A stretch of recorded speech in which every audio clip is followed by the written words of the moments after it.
definitely time to call our lawyers. You know, it does bring to mind, you see a lot of the people working on the show behind the scenes you ordinarily don't. And so I'm glad we're taking a look at the cast and crew, which does. How about a round of applause for Kent Samuel and the crew for Donnybrook, really, who make the program for sure. Well, we'll get on to a few topics, and we have a surprise just around the corner. Let's talk a little bit about Eric Greitens. Ray, the governor-elect was at Zisser Tire on West Florissant in Dellwood this week, the site of a place, an establishment owned by John Zisser that was looted twice in 2014. So, Governor-elect Greitens said, among other things, that something like that's not going to happen again in West Florissant, where 14 businesses were burned. And he also said he wants to double down on his pledge for no state money for stadiums. What'd you make of this?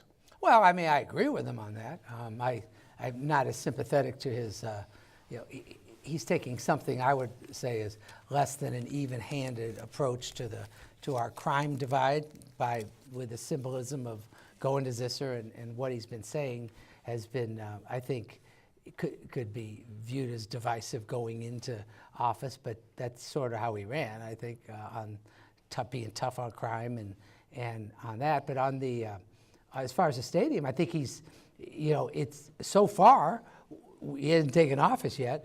He's certainly saying the right thing in terms of the political wins and what most of us feel about corporate welfare for stadiums. However, he did have a meeting with the backers of the stadium group, who I think is a good group of people, and they didn't come out of it acting that despondent. So I think it's premature, before he gets into office, to try to predict what he's going to do. I don't think he could walk back the whole thing, but we'll have to see what comes out of that. I disagree. I think that he is sort of redesigning the wheel, the political wheel, and somebody who has been this emphatic about no taxpayer money for millionaires. I don't see him backing down one little bit, not walking that back. I agree. He talked about private funding. Right, but and it just, I'm gonna go back to the, Zisser Tire and Auto, great company, great people. I will say this to the governor, that if any segment of the population decides that they are going to be totally, just against the law of the land and set places on fire and do what they're gonna do, there really isn't a lot that anybody can do about it, because the way we handle ourselves is, if I go and torch somebody's building, you don't shoot me down in the street. So what are you going to do? So I think some of that is a little bit of bravado, but at the same time, I applaud him for, look, okay, I'm the law and order guy, and to the chagrin of friends and people I talk to, I'm 60-40 with Greitens, okay? I think that there is some hope there, all right?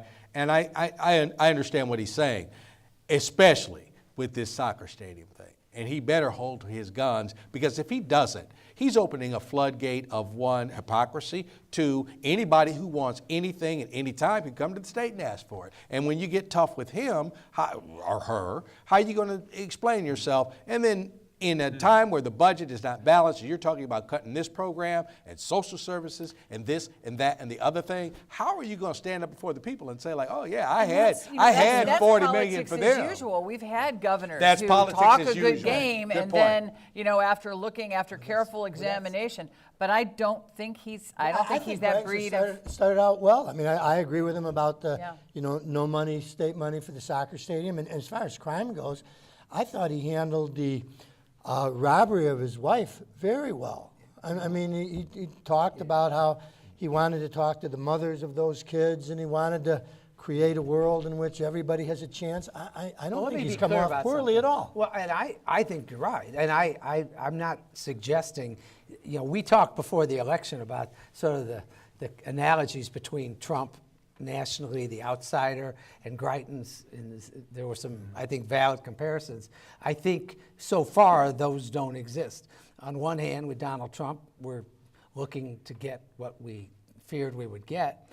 And in Greitens' case, I think everybody, regardless of who voted however, should be very open-minded and see how he does. All I'm saying is, let's not assume ahead of time what's going to turn out. I think Eric Greitens is off to a good start. Okay, let's move on to another quick topic, and then we have a surprise.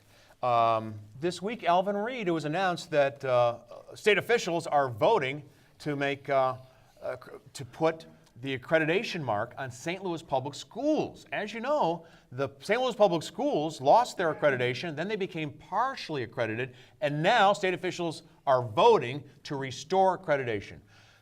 Good times in St. Louis? Well, I think it's good, and I applaud the efforts that have gone through to get St. Louis to this point. Kansas City has been accredited, and St. Louis following close behind.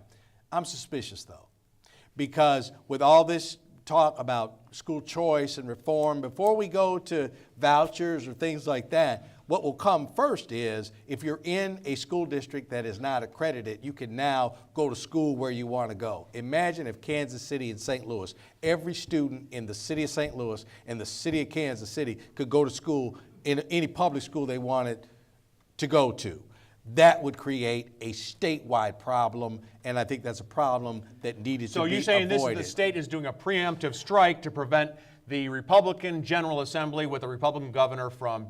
Well, there's a lot of Carrying out the marching orders of the don't new say education Republican, secretary. just Republican, because we have a lot of Democrats that are hollering about school choice and inner city kids and all that. I'm saying, boy, Are you like I'm questioning- always saying, it's funny how that worked out. Wait, are you questioning? And it's funny how that worked out. Are you suggesting that DESE, the State Department of Education, isn't legitimately looking at the St. Louis public schools? Because I think that really sells the St. Louis public schools short. I think that Calvin Adams, who I think is the most underrated civic leader we have, I think as one of my friends said, he's the truth. This guy is the real deal. I know a lot of people don't know him It's because taken a long he's time so to find him. self-effacing. Yeah. Calvin Adams has been here now for almost going on 9 years.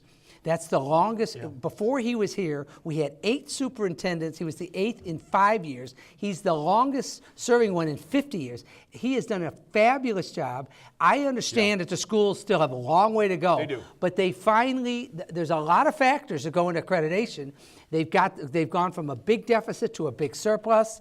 They've got governance under control. They are improving in Test scores. dramatically in test scores and in. But in- they're- in- the test scores and are you still can't rather weak. deny The that test isn't scores are some weak. conspiracy. The reason that St. Louis schools and Kansas City are accredited are based on things that do not come back to what are kids learning in the classroom. They come And through I'm a bunch sorry. of, Alvin, they come through graduation rates, dropout rates, Well, attendance rates. All right, There's a lot fair of enough, things. guys. wait, They're We've not got a just long on way to go. subjective. Got to cut off the conversation for just a moment, because on the line from the Northwoods of Michigan, we have one of the Donnybrook founders, Mark Vittert. Welcome back to Donnybrook, if only over the telephone. How are you, buddy?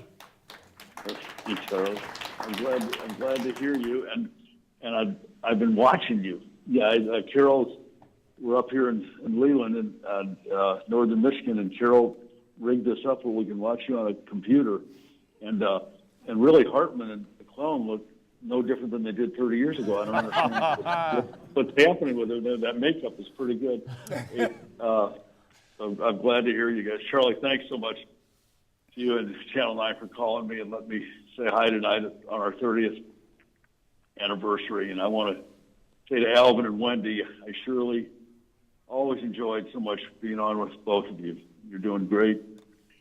And I want to remember several folks, if it's okay, Charlie, who were there with us 30 years ago, actually 31 years ago, when I first took that tape over to Mike Hargrove, the head of the station at the time, whose only comment was after he saw it, the tape of us all, he said, "This is simply terrible."